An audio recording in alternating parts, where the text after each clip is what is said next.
बिस्मिल्लाहिर्रहमानिर्रहीम। Today's topic of discussion is MCQs of CNS pharmacology. तो start करते हैं सीएनएस फार्माकोलॉजी के एमसीक्यू। सबसे पहले हम ये देख लेते हैं कि सीएनएस की फार्माकोलॉजी के एमसीक्यूज कितने हैं। क्वांटिटी को पहले देख लेते हैं, फिर उसके हिसाब से हम एक्सप्लेनेशन देंगे।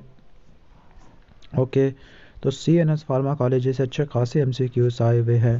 तकरीबन 142 एमसीक्यूज हैं सीएनएस फार्माकोलॉजी के। चलो स्टार्ट करते हैं सीएनएस फार्माकोलॉजी में। तो सबसे पहला एमसीक्यू है स्केलेटल मसल रिलैक्सेंट वाले चैप्टर के अंदर। बैक्लोफिन को हम मसल स्पास्टिसिटी को ट्रीट करने के लिए देते हैं, क्योंकि बैक्लोफिन है गाबा बी रिसेप्टर को स्टिमुलेट करवा देना है। ठीक हो गया। गाबा ए पे जाके काम करती है बेंजोडाइजेपिन, और दूसरी तरफ गाबा ए पे जाके काम करती है कौन, बारबिचुरेट बाइंड करती है। ठीक हो गया। डायजेपाम हम इस्तेमाल करते हैं बारबिचुरेट को मसल रिलैक्सेशन के लिए इस्तेमाल नहीं करते, बल्कि हम यूज़ करते हैं टिजेनाडिन यूज़ करते हैं। टिजेनाडिन ने जाके बाइंड करना होता है किसके ऊपर, टिजेनाडिन ने काम करना होता है अल्फा 2 रिसेप्टर पे जाके बाइंड करना होता है। ठीक हो गया। वो भी पेरी सिनेप्टिकली, जबकि बैक्लोफिन है दोनों जगह पे बाइंड करना है, बी से बैक्लोफिन, बी से बॉथ। ठीक है। Next MCQ, after receiving a low dose of dexamethasone को लेने के बाद प्लाज्मा कोर्टिसोल लेवल 20 मिलीग्राम, हाँ यहाँ पे XD पर डेसीलीटर लिखा हुआ नेक्स्ट मॉर्निंग के इधर। इस पेशेंट का कौन सा डिसऑर्डर, पहली बात ये सीएनएस फार्माकोलॉजी का एमसीक्यू है नहीं, एंडोक्राइन का, तो उसको हम यहाँ से स्किप कर देते हैं। कौन सा एंटी एपिलेप्टिक एजेंट है जिसकी वाइडर थेरापेटिक यूज़ है, जिसको हम ट्राइजेमिनल न्यूरalgia और manic face of bipolar disorder को ट्रीट करने के लिए इस्तेमाल करते हैं, तो वो होता है कार्बामेज़ेपिन।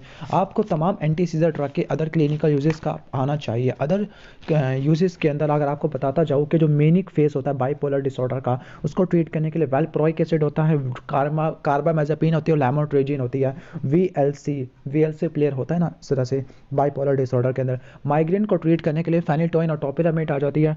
टोपी हम हेड के अंदर पहनते हैं ना, तो ये माइग्रेन आ जाती है। ठीक हो गया।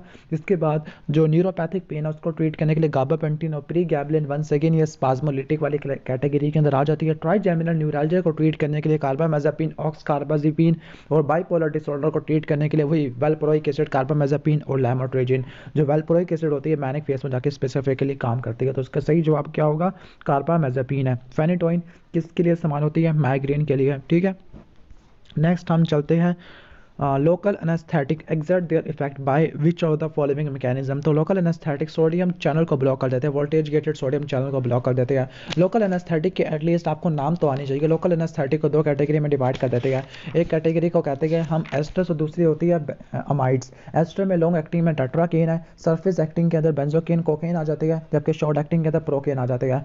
अमाइड्स में ब्यूपीवकेन है, रूपीवकेन लॉन्ग एक्टिंग में, जबकि मीडियम एक्टिंग में लिडोकेन आ जाता है। ठीक हो गया। ओके, तो आपने ये बात याद रखनी है कि कोकेन वेजो कंस्ट्रक्टर के तौर पर इस्तेमाल होता है। कोकेन को ज़्यादा लेने की वजह से हाइपरटेंशन, सीजर्स और कार्डिक एरिदमियास वगैरह आना शुरू हो जाते हैं। नेक्स्ट चलते हैं the older TCA share all the which of the following adverse effect except. तो कौन सा एडवर्स इफेक्ट को वो शेयर नहीं करते। अगर आप आते हो एंटी डिप्रेसेंट वाले चैप्टर के अंदर, तो ट्राईसाइक्लिक एंटी डिप्रेसेंट है। ठीक है। तो इसके साइड इफेक्ट की तरफ आ जाते हैं। तो जिस साइड इफेक्ट को तमाम TCA शेयर नहीं करते, तो वो होता है सेक्सुअल डिसफंक्शन। ठीक हो गया। सेक्सुअल डिसफंक्शन सब में नहीं होता। और आपको ये भी पता है कि ट्राईसाइक्लिक एंटी डिप्रेसेंट ग्वानाथिडीन के और इसके साथ क्लोनिडीन के एक्शन को इंटरफेयर कर देते हैं। क्लोनिडीन है, मिथाइल नोरएपिनेफ्रिन है, और ग्वानाथिडीन इसके एक्शन को ब्लॉक करना शुरू कर देते हैं। ठीक हो गया। और अगर आप इनको बारबिचुरेट, बेंजोडाइजेपिन और अल्कोहल के साथ मिला के देते हो, तो फिर आपको क्या देखने को मिल सकता है, आपको एडिटिव सीएनएस डिप्रेशन देखने को मिल सकता है। अगर आपको TCA के साइड इफेक्ट बताता जो सीडेटिव एक्शन होता है, सिम्पैथोमिमेटिक एक्शन होता है, एट्रोपिन लाइक इफेक्ट होता है, ऑर्थोस्टैटिक हाइपोटेंशन आना शुरू हो जाती है, वेट गेन है, ट्रेमर्स है, और इसके साथ हो जाता है पैरेस्थीसिया वगैरह आना शुरू हो जाती है। ठीक है। इन शॉर्ट जो सेक्सुअल डिसफंक्शन होते हैं ये TCA के अंदर नहीं होते। बाकी सब चीज़ें ऑर्थोस्टैटिक हाइपोटेंशन, सीडेशन, सीजर और वेट गेन, ये सब चीज़ें हो जाती है TCA की वजह से। ठीक हो गया। नेक्स्ट चलते हैं heroin addict has entered a rehabilitation programme. उसको मेथाडोन दी जाती है। मेथाडोन ये ओपीआई डिपेंडेंस वाला प्रोग्राम के तौर पर इस्तेमाल आती है। ठीक है। कहती है कि जो मेथाडोन होती है ये हीरोइन से ज़्यादा लॉन्गर एक्टिंग होती है, इसकी हाफ लाइफ काफ़ी ज़्यादा होती है, जिसकी वजह से ये माइल्डर विड्रॉल सिम्पटम कराएगी as compare to heroin. Next MCQ है a patient is to undergo a brief general anaesthesia for surgery. General anaesthesia वाला चैप्टर आ गया। आपको पता है कि जनरल एनेस्थीसिया वाले जो ड्रग्स होती है जनरल एनेस्थेटिक के दो कैटेगरी की होती है। कुछ होती है कुछ को हम कह सकते हैं, एक मिनट पहले हम कुछ को इनहेल्ड और दूसरा इंट्रावीनस, इनहेल्ड को दो में डिवाइड करते हैं, गैस नाइट्रिक ऑक्साइड और वोलेटाइल लिक्विड में हैलोथेन आ जाती है। इंट्रावीनस के अंदर बारबिटूरेट में थायोपेंटल, थायोमाइटल, ठीक है। डिसोसिएटिव एनेस्थीसिया के लिए केटामीन है। मिससेलेनियस में एटोमिडेट और प्रोपोफोल आ जाती है। एटोमिडेट को आपने एंडो में भी पढ़ा होगा। ओपियाइड के अंदर फेंटेनल आ जाती है। बेंजोडाइजेपिन में मिडाजोलाम आ जाती है, ठीक है। तो यहाँ पर बात कर रहे हैं कि कौन सी इस्तेमाल होती है, फास्टेस्ट एक्टिंग इनहेलेशन ड्रग कौन सी है, तो वो होती है नाइट्रस ऑक्साइड होती है। आपको ये भी पता होना चाहिए कि जो स्पीड ऑफ इंडक्शन होती है जनरल एनेस्थेटिक की, वो 5 फैक्टर के ऊपर डिपेंडेंट होती है। सॉल्युबिलिटी, गैस पार्शियल प्रेशर क्या है उसका इंस्पायर्ड एयर के अंदर पार्शियल प्रेशर क्या है, वेंटिलेशन रेट क्या है, पल्मोनरी ब्लड फ्लो क्या है, आर्टरी वीनस कंसंट्रेशन ग्रेडियंट क्या है।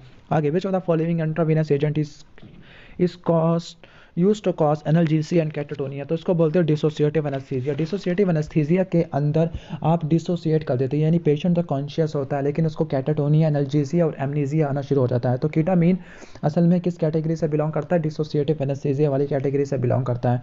ये फेनासाइक्लिडीन का स्ट्रक्चरल कॉन्जीनर होता है, एनएमडीए रिसेप्टर को ब्लॉक करना शुरू कर देता है, ठीक है। नेक्स्ट चलते हैं 9th MCQ में। अ 12-year-old boy with a generalized tonic-clonic seizure has developed and overgrowth of gum tissue। तो जिंजिवल हाइपरप्लेजिया फेनिटोइन की वजह से होता है, ठीक हो गया। जिंजिवल हाइपरप्लेजिया किसकी वजह से होता है, फेनिटोइन की वजह से होता है। फेनिटोइन के और इसके अलावा जिंजिवल हाइपरप्लेजिया के अलावा और क्या इफेक्ट आ सकते हैं, ओके। तो निस्टैग्मस भी फेनिटोइन की वजह से हो सकता है, डिप्लोपिया भी हो सकता है, सेडेशन भी हो सकती है, हिस्टोटिज्म भी हो सकता है, एनीमिया भी हो सकता है, पेरिफेरल न्यूरोपैथी होती है, ऑस्टियोपोरोसिस होता है, हेपेटिक ड्रग मेटाबॉलिज्म का इंडक्शन करवाता है फेनिटोइन की वजह से, ठीक हो गया। तो क्लोनाजिपाम होता है, क्लोनाजिपाम आपने किस सीजर को ट्रीट करने के लिए इस्तेमाल करते हैं। अच्छा, आपको पता था जो टॉनिक क्लोनिक और पार्शियल सीजर को ट्रीट करने के लिए पॉलीविनाइल क्लोराइड भी मौनिक था, यानी पी से फेनिटोइन है, पॉलीविनाइल क्लोराइड यानी पॉलीविनाइल, तो वी से वेल्प्रोइक एसिड है, क्लोराइड है, सी से कार्बामेज़ेपिन, एल से लैमोट्रिजिन आती है। जबकि क्लोनाजिपाम वेल्प्रोइक एसिड ये दोनों इस्तेमाल होती है एब्सेंस और मायोक्लोनिक सीजर के अंदर, और इथोसुक्सामाइड इस्तेमाल होती है एब्सेंस में, जबकि मायोक्लोनिक में लैमोट्रिजिन इस्तेमाल होती है, ठीक है। अब नेक्स्ट चलते हैं 10th MCQ में कि significant tolerance doesn't develop to the following action of morphine के, मॉर्फिन के कौन से एक्शन के अगेंस्ट टॉलरेंस नहीं आती। तो अगर हम मॉर्फिन की तरफ आते हैं तो मॉर्फिन का जो मिमोनिक्स होते हैं वो उसके अपने नाम क्या होते हैं, एम से मॉर्फिन होती है, ठीक है। तो ये जो प्यूपिलरी कॉन्स्ट्रक्शन होती है ये मैपेरिडीन की वजह से नहीं होती, और इसी एक्शन के अगेंस्ट कोई टॉलरेंस नहीं आती होती, ठीक हो गया। यानी टॉलरेंस मियोसिस और दूसरा कॉन्स्टिपेशन, इन दोनों में एक्सेप्शन आती है, बाकी सब केसेस में टॉलरेंस आना शुरू हो जाती है, ओके। मैपेरिडीन में मियोसिस नहीं होती क्योंकि मैपेरिडीन मस्कुलिनिक रिसेप्टर ब्लॉकेड होता है, ठीक है, ओके। मियोसिस को ब्लॉक करने के लिए आप ओपियाइड के एंटागोनिस्ट यूज़ कर सकते हो, फॉर एग्जांपल नैलोक्सोन या एट्रोपिन यूज़ कर सकते हो। नेक्स्ट है आगे भी 14 following use as anaesthetic in head injury, तो कौन सा यूज़ होता है, आपको पता है कि केटामीन यूज़ होता है, वैसे मिडाजोलाम भी यूज़ हो सकता है, ऐसे मिडाजोलाम भी यूज़ होता है, लेकिन यहाँ पे केटामीन को उन्होंने स्पेसिफिक तौर पे रखा हुआ है। जो मिडाजोलाम है ये बेंजोडाइज़ेपिन वाले क्लासिफिकेशन से बिलोंग करता है, ठीक हो गया, ओके। हाँ, एक मिनट, जो केटामीन है ये डिसोसिएटिव एनेस्थीसिया को ट्रीट करने के लिए इस्तेमाल होता है, क्योंकि डिसोसिएटिव एनेस्थीसिया में पेशेंट को कॉन्शियस तो नहीं बनाना पड़ता। तो आई थिंक हेड इंजरी के अंदर जो मेजरली यूज़ किया जाता है वो केटामीन यूज़ किया जाता है। बाकी हम इसको वेरीफाई भी कर लेते हैं किताब से, ठीक है, ओके। यहाँ पर इसका नाम लिखा हुआ है कि ये ड्रग कार्डियोवैस्कुलर स्टिमुलेंट होती है और इसकी वजह से इंट्राक्रेनियल प्रेशर बढ़ जाता है, तो इसको हम हेड इंजरी के अंदर इस्तेमाल करते हैं, ठीक हो गया, ओके। तो केटामीन है। नेक्स्ट ड्रग है नेक्स्ट MCQ है which of the following anxiolytic drug is noted for its lack of sedation, के कौन सी होती है जो एंशियोलिटिक तो होती है लेकिन इसका for its lack of sedation, sedative action काफ़ी कम होता है, ठीक है। तो ओलेंजेपिन है, ओलेंजेपिन का सेडेटिव एक्शन होता है, ठीक है। डायज़ेपाम है, इसका भी होता है, उज़ाज़ेपाम, अल्प्राज़ोलाम है, लेकिन जो बसपीरोन होती है, बसपीरोन ने ये पार्शियल एगोनिस्ट होती है सिरोटिनिन के रिसेप्टर का, बसपीरोन, ठीक है। बसपीरोन सेडेटिव हिप्नोटिक वाले चैप्टर के अंदर आपने पढ़ा होगा बसपीरोन। तो जो बसपीरोन होती है इसका एंशियोलिटिक एक्शन तो होता है, सिलेक्टिव एंशियोलिटिक है, लेकिन ये इसका कोई एक्शन नहीं होता कि एंटी कन्वल्सन के तौर पर या एंटी सीडेटिव के तौर पर इस्तेमाल नहीं हो सकती, और ये टाइप 1A रिसेप्टर के तौर पर पार्शियल एगोनिस्ट के तौर पर इस्तेमाल होती है, ठीक हो गया। जनरलाइज एंजाइटी डिसऑर्डर को ट्रीट करने के लिए इस्तेमाल होती है, पैनिक डिसऑर्डर के अंदर इस्तेमाल नहीं होती, क्रॉनिक यूज में टॉलरेंस आ जाएगा। Vasoconstrictor are less effective in prolonging anaesthetic property of, ठीक है। तो वो किस के लिए लेस इफेक्टिव होते हैं, उसके एनेस्थेटिक प्रॉपर्टी को बढ़ाने के लिए। अब ये वाला MCQ टू बी ऑनेस्ट ये लिपनकॉर्ड से डिराइव किया गया है। तो वेसोकंस्ट्रिक्टर, पहली बात है कोकेन जब लेते हैं तो कोकेन के लिए वेसोकंस्ट्रिक्टर अप्लाई नहीं करते होते, ओके, वेसोकंस्ट्रिक्टर अप्लाई नहीं करते कोकेन वाले के लिए। ठीक हो गया। यहाँ पे इन्होंने एग्जांपल दिया है ब्यूपीवेकेन की, कि जब ब्यूपीवेकेन को देते हैं तो ब्यूपीवेकेन को यूज़ करते में हम ये वाले एनेस्थेटिक, यानी कहने का मतलब कि वेजोकंस्ट्रक्टर लेस इफेक्टिव होते हैं इसके एक्शन को बढ़ाने के लिए, तो आप इसको रट्टा मार लेना। अगर हम इनके एडवर्स इफेक्ट की तरफ आते हैं तो तमाम लोकल एनेस्थेटिक कोकेन के अलावा वेजोडायलेटर होते हैं, ठीक है। जो बुपीवेकेन होता है इसकी वजह से सीवियस टॉक्सिटी आना शुरू हो जाती है, एरिथमिया, हाइपोटेंशन हो सकता है। ओके, बस ये याद रख लेना। नेक्स्ट है prolong lithium therapy. Lithium therapy की वजह से क्या हो सकता है? लिथियम थेरापी की वजह से डायबिटीज़ मेलाइटस नहीं, डायबिटीज इंसिपिडस होता है। दूसरी चीज़ हाइपर यूरिसीमिया हो सकता है लिथियम की वजह से, ठीक है, जिसको हम गाउट वगैरह बोल सकते हैं, ठीक है। तो अगर हम लिथियम के साइड इफेक्ट की तरफ बात करते हैं तो लिथियम आता है एंटीसाइकोटिक वाले चैप्टर के अंदर, ठीक हो गया। तो लिथियम के साइड इफेक्ट के अंदर ट्राइमर्स हो सकती है, एसिडेशन हो सकती है, टक्सिया हो सकता है, एफेजिया हो सकता है, थायराइड इनलार्जमेंट हो सकती है जिसको आप गोइटर बोलते हो, ठीक हो गया। ओए भाई मैं आपको हाइपर यूरिसीमिया बता रहा था, गाउट बता रहा था, सॉरी, थायराइड इनलार्जमेंट हो सकती है, ठीक है, तो इसको बोलते हैं गोइटर। नेफ्रोजेनिक डायबिटीज इंसिपिडस हो सकती है, एडीमा हो सकता है, एक्नीफॉर्म स्किन लेयन हो सकती है, ल्यूकोसाइटोसिस हो सकता है, डिस्मॉर्फोजेनेसिस हो सकती है। प्रेग्नेंट वुमेन के अंदर अगर अप्लाई करते हैं तो एब्स्टीन अनोमली हो जाती है, ठीक है, और इसका लो APGR स्कोर होता है। नेक्स्ट चलते हैं the minimal alveolar concentration of halothane is के। हैलोथेन की मिनिमल एल्व्यूलर कंसेंट्रेशन क्या होती है? अब मिनिमल एल्व्यूलर कंसेंट्रेशन वो कम से कम कंसेंट्रेशन एल्व्यूलाई के अंदर जो कि पेनफुल स्टिमुलस को प्रिवेंट करने के लिए इस्तेमाल होती है। तो हैलोथेन की मिनिमल एल्व्यूलर कंसेंट्रेशन का पूछ रहे हैं, ठीक है। तो हम किताब के अंदर आते हैं तो किताब के अंदर एक टेबल बना हुआ मिनिमल एल्व्यूलर कंसेंट्रेशन।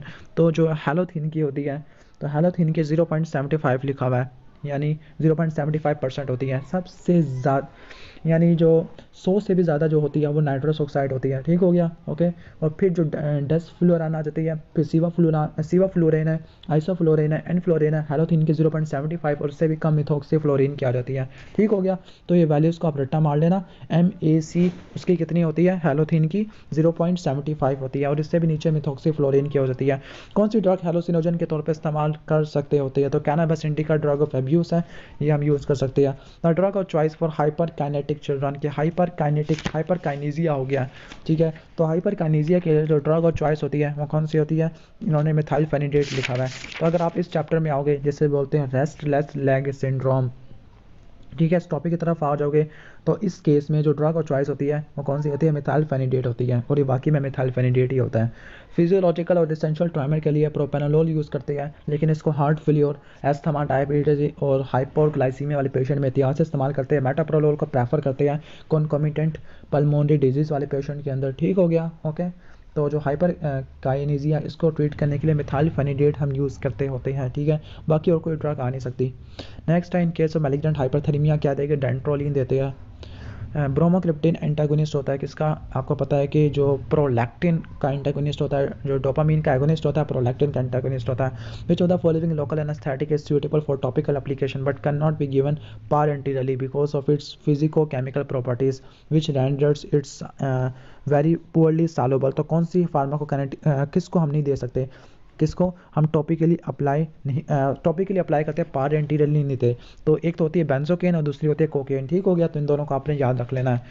नेक्स्ट चलते हैं which are the following agent produce extra pyramidal symptom most frequently in terms of potential. तो वो हैलोपेरिडोल का सबसे ज़्यादा एक्स्ट्रा पिरामिडल सेप्टम आते हैं as compare to other drugs. Benzodiazepine को देते हैं for having the long duration of action, ठीक हो गया, क्योंकि इनकी बायो ट्रांसफॉर्मेशन होती है एक्टिव मेटाबोलाइट में। तो कौन सी पैनिक डिसऑर्डर को ट्रीट करने के लिए इस्तेमाल होती है? तो पैनिक डिसऑर्डर को ट्रीट करने के लिए जो इस्तेमाल होती है, तो हम आ जाते हैं बेंजोडाइजिपिन वाले चैप्टर के अंदर। ओके, ठीक हो गया। तो जो पैनिक अटैक को ट्रीट करने के लिए जो ड्रग होती है रैपिड कंट्रोल के लिए, ठीक है, तो एक होती है अल्प्राजोलाम, क्लोनाजिपाम, ये रैपिड एक्टिंग के लिए यानी एक्यूट के लिए इस्तेमाल होती है, ठीक है, पैनिक और फोबिक अटैक के लिए। जबकि क्रॉनिक एंजाइटी स्टेट के अंदर हम एंटी डिप्रेसेंट यूज़ करते हैं। तो यहाँ पे क्लोराजिपेट को उन्होंने प्रेफर किया हुआ है। हाँ, ये भी शॉर्ट एक्टिंग ड्रग के अंदर आ जाती है, ठीक है, क्लोराजिपेट। ओके, जो क्लोराजिपेट है लॉन्ग एक्टिंग के अंदर आ जाती है, ठीक है। इसके बाद नेक्स्ट आ जाते हैं young boy presented to paediatric OPD was diagnosed by case of petit mal epilepsy है, जिसको एब्सेंट सीजर बोलते हैं, ठीक है, with comitant generalise tonic clonic seizure. तो कौन सी ड्रग और चॉइस होती है for the treatment of that, ठीक है। तो ट्रीटमेंट के लिए आपको पता है कि एक वैल्प्रोइक एसिड होता है, दूसरा क्लोनाजिपाम होता है, और तीसरी होती है लैमोट्रेजिन होती है। और यहाँ पर सिर्फ एक ही ड्रग लिखी हुई है, वो है लैमोट्रेजिन। तो आपने लैमोट्रेजिन की तरफ जाना है, ठीक हो गया। ओके, तो लैमोट्रेजिन का आप यूज़ करते हो for the treatment of absent scissor. Okay, और मायोक्लोनिक सीजर के लिए भी आप इसको यूज़ कर सकते हो। ओके, नेक्स्ट चलते हैं हम टॉपिक की तरफ। वो है 35-year-old schizophrenic patient was treated with haloperidol, उसको ड्रग इंड्यूस पार्किंसनिज्म हो गया। तो which of the following drug will you prefer for the adverse effect? तो इसको मिनिमाइज करने के लिए आप डोपामिन के एगोनिस्ट अप्लाई करोगे जिसमें बेंजोट्रोपिन आ जाता है, या फिर आप कोलिनर्जिक सिस्टम को ब्लॉक कर दोगे, बेंजोट्रोपिन है, ठीक है। इसके बाद नेक्स्ट है which of the following drug is an anti convulsant and not a true local anaesthetic but is classified? तो वो होती है फेनेटोइन होती है, ठीक है। फेनेटोइन एंटी रिथमिक भी आ जाती है।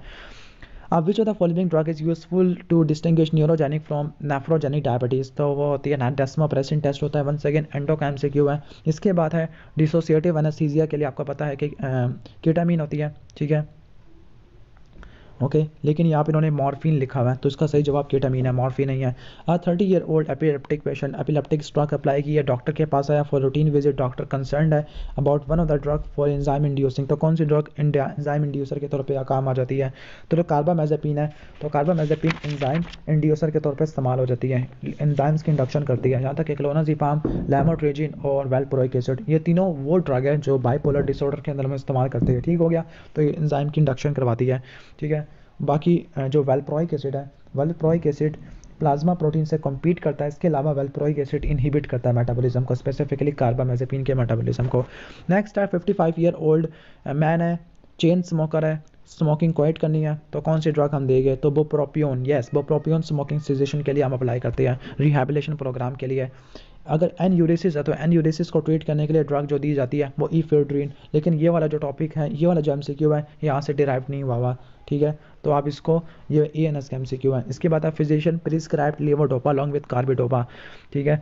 तो इन दोनों को कंबाइन क्यों किया गया है? तो इसको एक्सेप्शन वाली चीज़ ढूंढनी है। तो पहली बात कि कार्बिडोपा लेवोडोपा को मिलाने की वजह से peripheral utilisation, it increases the peripheral utilization, decreases the incidence of hypertension, decreases peripheral side effect है, it decreases the bioavailability of levodopa। तो bioavailability का कोई चक्कर नहीं है, बाकी सब चीज़ें आ जाती है। 32 MCQ के अंदर एक पेशेंट आता है फिजिशियन के पास, सो नहीं पा रहा, ठीक है, तो हिप्नोटिक ड्रग देनी है, ठीक है, ओके। तो सबसे पहले फर्स्ट चॉइस आपकी कौन सी होती है? तो यहाँ पे फर्स्ट चॉइस के अंदर आई थिंक जो बेस्ट चॉइस होती है वो ट्राइयोजोलाम आनी चाहिए शॉर्टेस्ट एक्टिंग में, लेकिन उन्होंने टीमाज़ेपाम लिखा हुआ है, पता नहीं इन्होंने कौन सा रेफरेंस यूज़ किया, चलो उसको छोड़ो फिर। 33 MCQ में हाइपरटेंसिव पेशेंट है, चेन स्मोकर है, ज़रा सा एग्जर्शन के ऊपर डिस्नी आ जाता है, चेन को स्मोकिंग को करना है तो वो प्रोपियोन यूज़ करते हैं, ठीक हो गया, ओके। हिस्ट्री ऑफ डिप्रेशन है, बॉडी एक्यूज है, तो drug of the choice for the control of depression as well as painful condition. तो कौन सी ड्रग होती है जो डिप्रेशन और पेनफुल कंडीशन दोनों को यूज़ करने के लिए इस्तेमाल होती है? तो डिलॉक्सिडिन और वेनलाफैक्सिन, तो SNRI कैटेगरी से बिलोंग करती है, ठीक हो गया।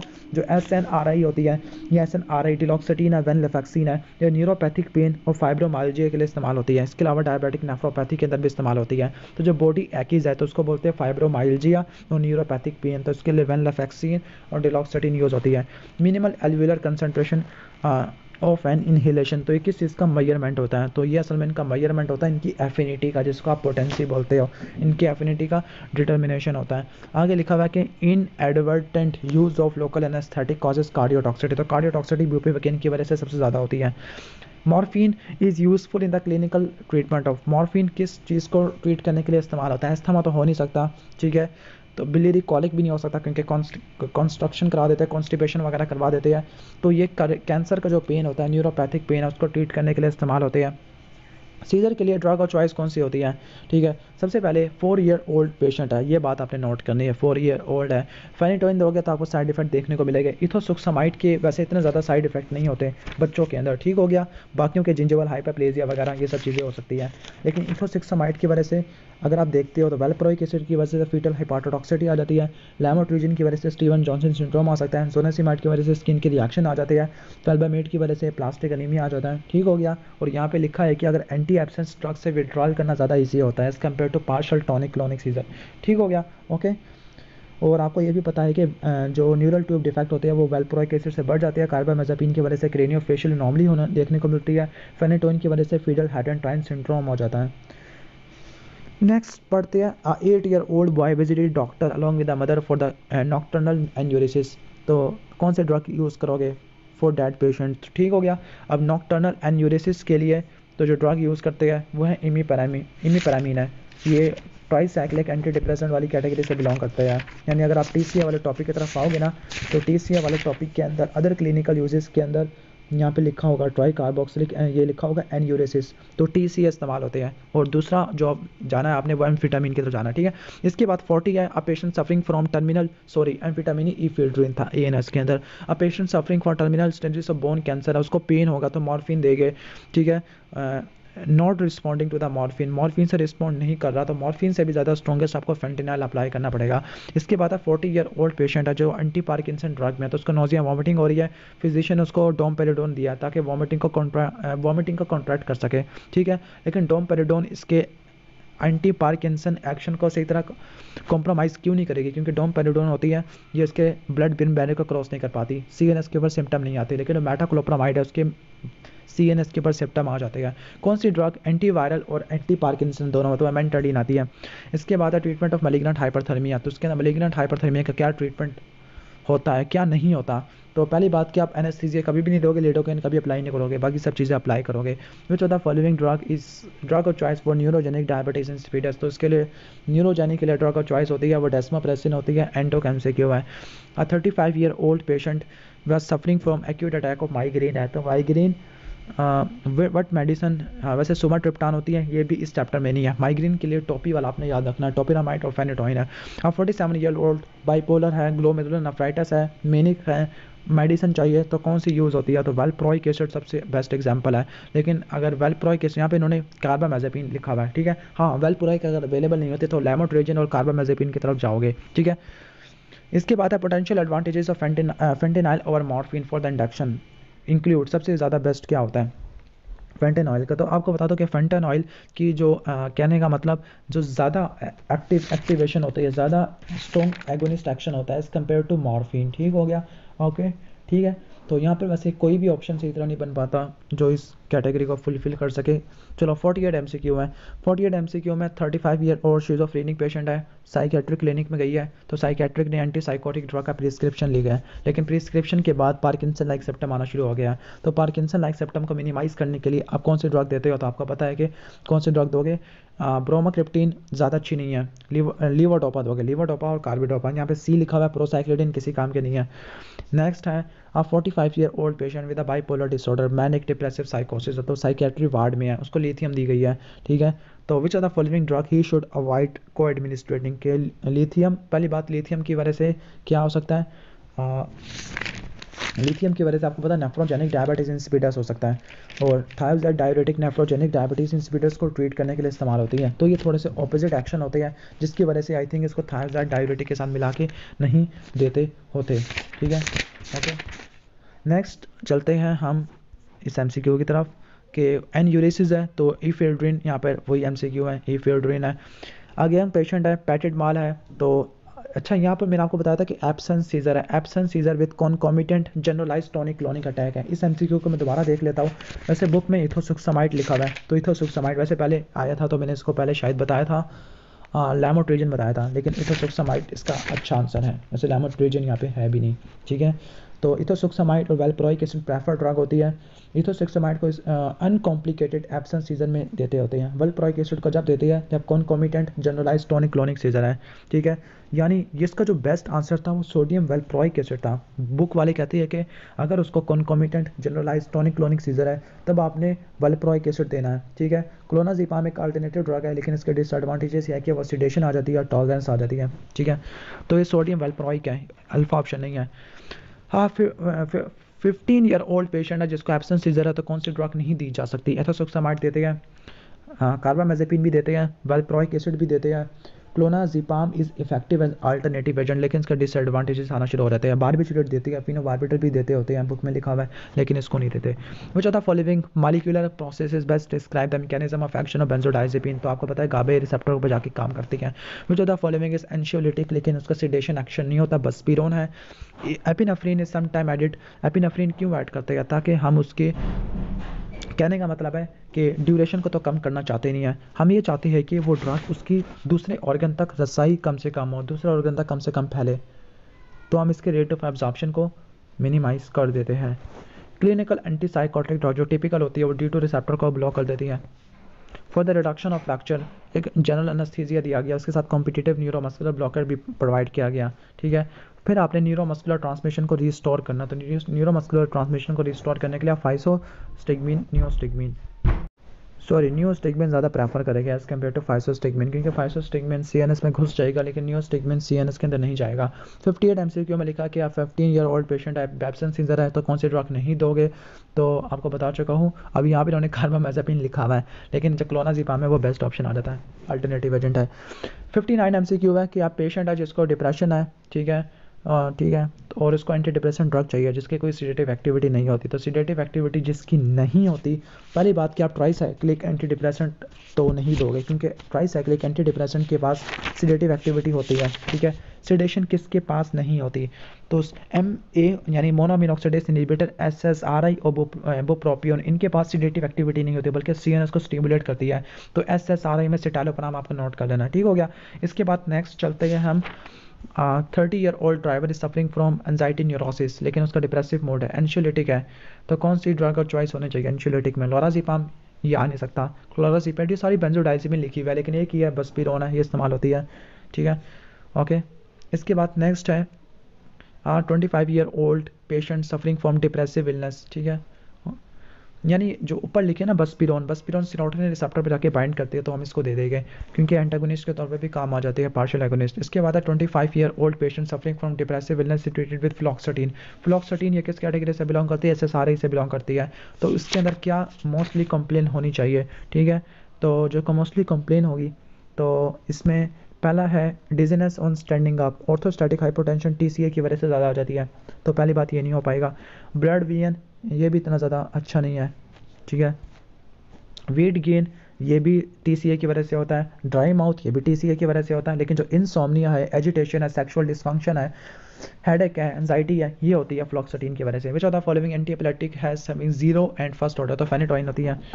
इसके बाद है dopamine is a pressure agent in case of, ये ANS MCQ है, सोडियम वेल्प्रोइक एसिड का लिखा हुआ है, तो वेल्प्रोइक एसिड ग्रैंड माल और पेटिट माल सीजर इनको ट्रीट करने के लिए इस्तेमाल होती है, एक को टॉनिक क्लोनिक और एक को एब्सेंट सीजर बोलते हैं, ओके।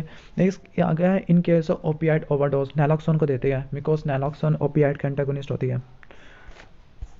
नेक्स्ट है respiratory depression after the use of which of the following agent. Respiratory depression होता है बाय बेंजोडाइजेपिन, तो बेंजोडाइजेपिन को जो दूसरी ड्रग होती है इनके एक्शन को रिवर्स करने के लिए फ्लोमाजेनिल देते हो, तो यहाँ पे मिडाजोलाम है बेस्ट ऑप्शन। हाइपरटेंसिव क्राइसिस हो गया, रिजल्ट फ्रॉम एक्शन होता है विच ऑफ द फॉलोइंग, तो हाइपरटेंसिव क्राइसिस किसकी वजह से हो सकते हैं?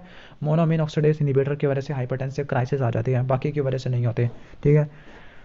नेक्स्ट है 30 year old women presented with the red and itched eczematoid dermatitis, she had dental procedure early in the day with local anesthetic, allergic reaction आ गया है। एलर्जी कौन सी ड्रग करवाती है? तो एलर्जी ड्रग कार्डियोटॉक्सिटी जो ड्रग होती है वो होती है बुपीवकेन होती है, लेकिन जो एलर्जिक रिएक्शन है, ठीक है, ओके, जो द फॉलोइंग ड्रग, तो एलर्जिक रिएक्शन का आई थिंक पूछ रहे हैं, तो किताब से अगर देखते हैं तो ओपियाइड्स हैं। अदर टॉक्सिक इफेक्ट में जो प्रूलेकिन होती है ये प्रो ड्रग में एक्टिवेट हो जाती है, जिसको बोलते हैं अल्फा टालोइडिन हीमोग्लोबिन को मिथिमोग्लोबिन में कन्वर्ट करा देगा, मिथिमोग्लोबिनीमिया करवा देगा, ठीक है। बाकी लोकल एनेस्थेटिक ये MCQ आई थिंक बुक से तो शायद नहीं लिया गया, लेकिन यहाँ पर वो कह रही है कि बुपीवकेन की वजह से एलर्जिक रिएक्शन आ जाएगा। बुक में लिखा हुआ नहीं है लेकिन कार्डियोटॉक्सिटी एरिथमिया वगैरह लिखा हुआ है, ओके, चलो उसे छोड़ते हैं। फिर 25 year old female with absent seizure is treated with ethosuximide, which are the following is the principal mechanism of action of ethosuximide, तो इथोसुक्सामाइड आपको पता है कैल्शियम चैनल ब्लॉकर होती है, ठीक हो गया। इसके बाद आफ्टर अ फ्यू वीक्स तो पेशेंट को पॉलीयूरिया पॉलीडिप्सिया हो गया, इसका मतलब डायबिटीज इंसिपिडस हो गया, तो कौन सी ड्रग ने करवाया होगा? लिथियम ने करवाया होगा। विच of the following drug can causes extra pyramidal septum, ये वही ड्रग होती है जो डोपामिन रिसेप्टर को जाके बाइंड करेगी, ठीक है। एक्स्ट्रा पिरामिडल सेप्टम कौन सी करवा देती है? तो मेटाक्लोप्रामाइड आ जाती है, D2 रिसेप्टर पर जाके बाइंड करती है, D2 रिसेप्टर को ब्लॉक कर देती है मेटाक्लोप्रामाइड, तो आपको extra pyramidal septum like Parkinson like देखने को मिलते हैं, ठीक है। इसके बाद है ब्रोमोक्रिप्टिन इज एंटागोनिस्ट ड्रग, और ब्रोमोक्रिप्टिन किसका एंटागोनिस्ट ड्रग होती है, ठीक है, तो ब्रोमोक्रिप्टिन प्रोलैक्टिन पे जाके एंटागोनिस्टली बाइंड करती है क्योंकि डोपामिन को स्टिमुलेट करवाती है। Which of the following drug is effective and safe to use in pregnant women suffering from bipolar disorder, तो बाइपोलर डिसऑर्डर के अंदर आप क्या दे सकते हो, ठीक है। वेल्प्रोइक एसिड तो देंगे ही नहीं क्योंकि इसकी वजह से काम खराब हो जाएगा, ठीक है, और आप ये भी यूज़ नहीं कर सकते कार्बामेजेपिन, इसकी वजह से भी टॉक्सिसिटी हो जाती है, ठीक है। लिथियम तो दोगे नहीं, दो तो ओलेंजापिन होती है, ठीक है, सेकंड जनरेशन एंटीसाइकोटिक ड्रग है, तो ये दे सकते हो। Which of the following inhalation anaesthetic has low blood gas partial coefficient but is not used for induction of anaesthesia because of air variation, तो आइसोफ्लोरिन होती है, क्योंकि आइसोफ्लोरिन का काफ़ी ज़्यादा low blood gas partial coefficient होता है as compare to other drugs, isoflurane, ठीक है। ये आपको मिलेगा जनरल एनेस्थेटिक वाले चैप्टर के अंदर, ठीक है। आइसोफ्लोरिन है, यहाँ पे एनफ्लोरिन है, मिथॉक्सीफ्लोरिन है, हेलोथिन है, ठीक है। नेक्स्ट चलते हैं हम, पेशेंट वो want to go to the high altitude for some project, उसको कोई ड्रग लेके रखनी चाहिए लाइट हेडनेस के लिए, तो वो कौन सी ड्रग होती है? स्टाजोलामाइड है, ये डायूरेटिक का क्वेश्चन है। मॉर्फिन को डिस्निया के लिए ट्रीट करते हैं, क्योंकि मॉर्फिन करते क्या है, मॉर्फिन आपको पता है कि जो एंजाइटी को रिलीव कर देती है, वेजोडाइलेशन करवा देती है, पल्मोनरी एडिमा को मिनिमाइज करने के लिए इस्तेमाल होती है, हार्ट फेलियर को, पेन तो होता है लेकिन उसके लिए इस्तेमाल नहीं हो पाती, ठीक है। नेक्स्ट है, A patient present with a history of frequent and severe migraine headache, तो commonly यूज ड्रग्स सोमाट्रिप्टान वाली ड्रग्स होती है, ठीक है, सोमाट्रिप्टान, और सोमाट्रिप्टान सेरोटोनिन के रिसेप्टर पर ब्लॉक करती है। Benzodiazepine are noted for altering which of the following aspect of sleep, के कौन से स्लीप के पैटर्न को आल्टर करती है? REM स्लीप को कम कर देती है। Which of the following agent is considered as a drug of choice for generalise anxiety absence seizure, के लिए कौन सी ड्रग ऑफ चॉइस होती है? तो इथोसोक्सामाइड होती है, वेलप्रोइक एसिड होता है, ठीक है। इसके बाद नेक्स्ट है gabapentin has which of the following mechanism, तो गाबापेंटिन ये न्यूरोट्रांसमीटर की रिलीज को, गाबा की रिलीज को बढ़ा देती है, ठीक है। नेक्स्ट हम देख लेते हैं, muscle rigidity can be a side effect of which of the following intravenous, तो मसल रिजिडिटी किस इंट्रावीनस एनेस्थेटिक का साइड इफेक्ट हो सकता है, ठीक है।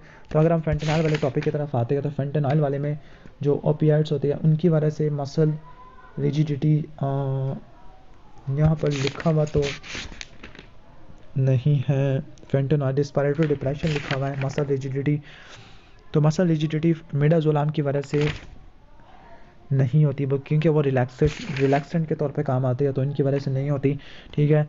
केटामीन डिसोसिएटिव एनेस्थीसिया कुछ भी नहीं होता। प्रोपोफोल की वजह से भी ऐसा कुछ भी नहीं होता, तो एक ही ऑप्शन रहता है, वो है फेंटेनॉइल की वजह से मसल रिजिडिटी होना शुरू हो जाती है, ठीक है। और आपको ये भी सुना है कि ओपियाइड को जब हम लिनाजुलाइड के साथ मिला के देते हैं तो सेरोटोनिन सिंड्रोम में भी मसल रिजिडिटी आ जाती है। Which of the following inhalation anaesthetic can provide anaesthetic effectiveness under hyperbaric oxygen therapy, तो जो गैस होती है वो गैसियस एक्सचेंज के अंदर ही काम जाके काम करेगी, नाइट्रस ऑक्साइड है। फूड कंटेनिंग टेरामाइड को मोनोअमीन ऑक्सीडेज इनहिबिटर के साथ नहीं मिला के देना चाहिए। कोडीन है, कोडीन पार्शियल एगोनिस्ट है, ठीक है, ओके। तो यहाँ पे लिखा है कि कोडीन की ग्रेटर बायो अवेलेबिलिटी होती है एज कम्पेयर टू मॉर्फिन, क्योंकि जिसकी बायो अवेलेबिलिटी ज़्यादा होगी तो उसका मतलब उसमें फर्स्ट पास मेटाबॉलिज्म नहीं होगा। कौन सा ओपियाइड इतना ज़्यादा लिपोफिलिक है कि वो स्किन से ही एब्जॉर्ब हो जाता है, स्किन के तौर पर इस्तेमाल होता है, तो वो फेंटेनॉइल है, सबसे ज़्यादा लिपोफिलिक होता है। इसके बाद एंटीकोलिनर्जिक ड्रग होती है, पार्किंसन को ट्रीट करने के लिए इस्तेमाल होती है, क्योंकि एसिटाइलकोलिन के लेवल को उड़ा के ये न्यूरोट्रांसमीटर के इम्बैलेंस को ट्रीट कर देती है। बैक्लोफिन गाबा बी पे जाके बाइंड करती है। Disulfiram effectively treat alcohol bye which of the following, तो आपको पता है कि अल्डिहाइड वाला जो एक एंजाइम होता है, ठीक है, सॉरी एस्टल्डिहाइड डिहाइड्रोजिनेस, उसको ब्लॉक कर देती है, एस्टल्डिहाइड की कंसंट्रेशन को बढ़ा देती है। लेटानोप्रोस्ट ये ASCNS का MCQ नहीं है। प्रोफाइलैक्सिस के तौर पर हम हमेशा ट्रिप्टान वाला यूज़ करते हैं। Which of the following is associated with high incidence of disorientation, sensory and perceptual illusion and vivid dreams, ठीक है। तो इसके लिए कौन सी ड्रग्स होती है? तो जो डिसोसिएटिव एनेस्थीसिया करवाती है तो वो केटामीन होती है। इसके बाद है 72 year old patient with a parkinsonism present with swollen feet, red tender very painful है, स्किन के ऊपर रैशेज आना शुरू हो गया, ठीक है। तो अच्छा ये पार्किंसन वाली है, तो ये कौन सी ड्रग है जो ऐसा हो सकता है? तो अगर हम पार्किंसन वाले टॉपिक में आते हैं तो पार्किंसन के अंदर जो ड्रग लिखी गई है, तो एमेंटाडीन की टॉक्सिसिटी इफेक्ट के अंदर एमेंटाडीन के अंदर ये चीज़ें रेस्टलेसनेस होती है, एजिटेशन होती है, टॉक्सिक साइकोसिस हो जाती है, मिसलेनियस में GI डिस्टर्बेंस है, peripheral oedema, okay, very painful, यहाँ पे स्वेलन फीट है, एडिमा लिखा हुआ, लेकिन यहाँ पे एमेंटाडीन का बुक में ऐसा कुछ भी नहीं लिखा हुआ, ठीक है।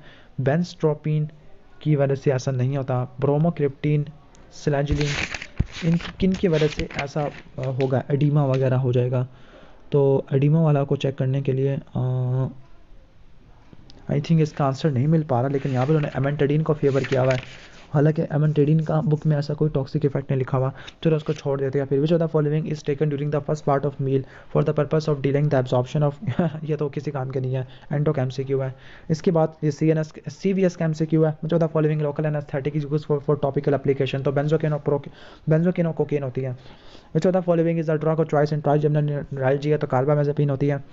Drug used for not used for analgesia the patient of head injury, तो कौन सी यूज़ नहीं करेगी, मॉर्फिन ओपियाइड कॉन्ट्राइंडिकेटेड होते हैं। Which of the following anxiolytic has anti depressant, तो बस्पिरोन होती है। इसके बाद brief general anaesthesia for surgery या फास्टेस्ट एक्टिंग में आपको नाइट्रस ऑक्साइड का नाम याद रखना है। Which of the following glucocorticoid, ये नहीं करना। The which of the following benzodiazepine is only use as sedative and hypnotic agent, ठीक है, तो फ्लोराजिपाम दोनों के तौर पर इस्तेमाल हो सकती है। Osteoporosis the major adverse effect, ये छोड़ो उसको। 7 ईयर ओल्ड एंजिलिसिस के लिए इफेड्रिन यूज़ करते हैं, कौन सी ड्रग मीनिया को ट्रीट करने के लिए इस्तेमाल नहीं होती, इमापेरामीन, फ्लूफिनाजीन, क्लोरप्रोमाजीन, कार्बामेज़ेपिन। तो अगर हम बाइपोलर डिसऑर्डर वाले टॉपिक में आ जाते हैं, ओके, तो बाइपोलर डिसऑर्डर में जो अदर ड्रग्स होती हैं, एंटी सीजर ड्रग्स है, वेल्प्रोइक एसिड यूज़ होता है, ठीक है, ओके, और कार्बामेज़ेपिन, लैमोट्रेजिन यूज़ होता है, और इसके अलावा दूसरी ड्रग्स भी आ जाती हैं। लेकिन यहाँ पर जो इमीपेरामीन होती है, TC है, ये मेनिया के लिए इस्तेमाल नहीं होती, ठीक है। इसके बाद you treat a 40 year old female for neurotic depression, ठीक है, आपने इमिट्रिप्टालिन प्रेफर किया है, तो the best course of action should advice, ये उसका MCQ है, ये इसकी एक्सरसाइज से लिया गया है, तो इसका अल्फा ऑप्शन बनता है। Which of the following drug causes malignant hyperthermia, तो कौन सी मैलिग्नेंट हाइपरथर्मिया करवा देती है, तो इसके अंदर जो हैलोथिन होती है मेनली वो मैलिग्नेंट हाइपरथर्मिया करवा देती है, ठीक है, ओके। जब आप हैलोथिन को लेते हो, किसके साथ लेते हो, हैलोथिन को, अगर आप मैलिग्नेंट हाइपरथर्मिया वाले चैप्टर की तरफ आओ तो यहाँ पर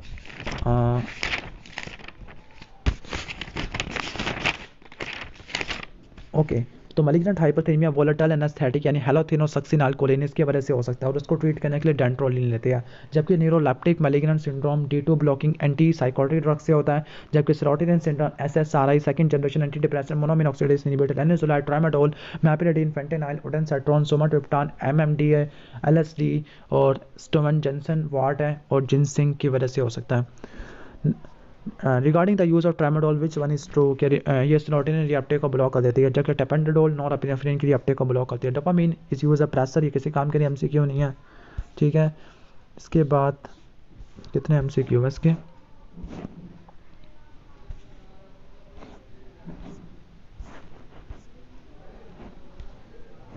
A patient is given non-depolarizing neurovascular blocker during the open reduction of femur fracture. At the end of surgery, anesthetics restore neuromuscular transmission. तो कौन सी देना चाहिए, नियोस्टिग्मी देना चाहिए, फाइसोस्टिग्मी नहीं देना चाहिए। MCQ रिपीट हो रही है। एब्सेंस सीजर के लिए कौन सी ड्रग इस्तेमाल नहीं करनी, तो यहाँ पे कार्बामेज़ेपिन लिखी हुई है, हालांकि कार्बामेज़ेपिन बुक में लिखा हुआ है, तो एलिफेंट ऑप्शन है, क्लोनाज़ेपाम यूज़ नहीं करते। नेक्स्ट टोनिक क्लोनस सीजर है, फेनेटोइन है। बेड वेटिंग को प्रिवेंट करने के लिए आप इफेड्रिन है या आप यूज़ कर सकते हो, ठीक है, इफेड्रिन यूज़ करते हो, ठीक है, या TC इस्तेमाल कर सकते हो। यूरिनरी अर्जेंसी है, नॉक्टोरिया है, बिनाइन इलाजमेंट है, ये ANS का MCQ है। एंशियोलिटिक एक्शन है लेकिन सिडेशन नहीं होती जिसकी, तो वो आती है बस्पिरोन की, ओके। आगे इथोसुक्सामाइड दी है, तो which of the following principle of mechanism of action, तो आपको पता है कैल्शियम चैनल को ब्लॉक कर देते हैं, स्पेसिफिकली टी टाइप, जो L टाइप होती है हार्ट के अंदर होते हैं। A patient has documented severe allergic reaction to ester type local anaesthetic, तो बुप्रोपिन का पहले बताया था, ठीक है, जैसे उन्होंने टेट्राकेन लिखा हुआ है। A patient has been treated for Parkinson disease for about a year, लेकिन पर्पलिश मॉटल्ड पैचेस आना शुरू हो गया, तो कौन सी ड्रग ने लिखा हुआ है, तो एमेंटाडीन को बुक कह रही है, और लिपनकॉर्ट के अंदर बाकी में एमेंटाडीन लिखा हुआ है। इसके बाद after a few weeks on or drug a patient reports polydipsia polyuria, तो लिथियम की टॉक्सिसिटी आ चुकी है। जो the following agent is associated with high incidence of disorientation, sensory and perceptual hallucination and vivid dreams, तो ketamine dissociative anaesthesia है। MCQ सारे के सारे रिपीट हो रहे हैं, ओके, ठीक हो गया। तो लास्ट 120 है तो उसका डेल्टा ऑप्शन है, बाकी तो आई थिंक सारे के सारे MCQ हैं वो सब रिपीट हो रहे हैं, और इन्होंने ANS और CVS का थोड़ा सा गचमूड़ा बना दिया है, ठीक है। तो ये कंप्लीट वीडियो थी, काफ़ी बोरिंग वीडियो थी, इसमें बहुत सारी मिस्टेक्स भी है, इसको मिस्टेक्स को थोड़ा ध्यान से पढ़ के आप पढ़ना और इसको मिनी कैटसन से कंपेयर करना। अगर आपको वीडियो अच्छी लगी है तो वीडियो को लाइक कर देना, चैनल पर नहीं हो तो सब्सक्राइब कर देना। Thanks for watching this video, अल्लाह हाफिज़।